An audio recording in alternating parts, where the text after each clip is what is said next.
Hi, good people. How is your Sunday unfolding? I hope your day is good. For those who are new here, my name is Phyllis Orguru and I'm a nutritionist. But today being on a Sunday, we normally pick our teachings or lessons from the Bible. We call it education in biblical perspective. So today allow me to pick one or two teachings from the story of David. David is a very, very interesting character in the Bible. He was the king in Israel. But we see when he was being anointed to become the king, this is after God had rejected Saul. And Samuel was sent to visit Jesse's family so that he may anoint David. But Samuel, being the human he is, or the human nature in him, he thought that the firstborn of Jesse would definitely be the king that God was interested in. But the Bible tells us God said to Samuel, I do not choose my king based on factors that people see or the outside appearance or what people normally see as is the best. But as God, or what God looks at, it is the inner heart, the heart of the individual. And the Bible tells us that God was pleased with David. He knew that David was a man after God's own heart. And therefore, God chose David to become the next king of Israel after the death of Saul. So after David became the king, we are told that he did a number of things that pleased God and others did not please God. God was not happy with him. This time, we are told that David was at the rooftop of his palace. Then he saw a well-endowed woman. So being the king, he commanded his servants to bring that beautiful woman to his palace.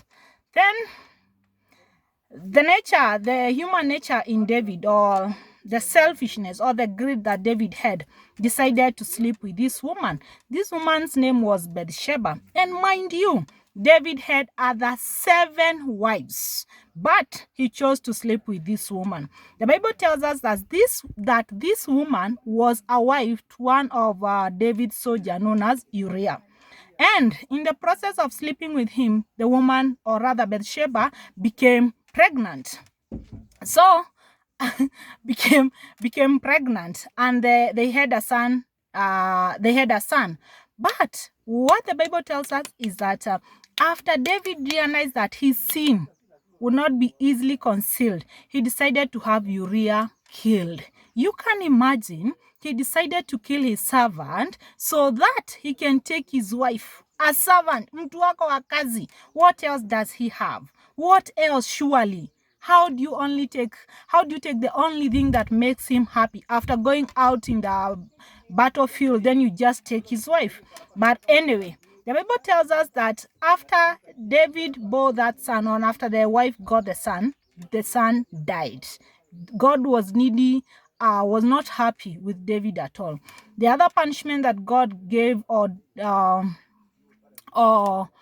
the other punishment that God gave to David is that he said, 1, even though you are a man after God's heart, you will not build a temple for me. And 2nd, he killed the son. So there are 2 lessons you're able to pick from this story. Number 1, we must face the consequences of our actions.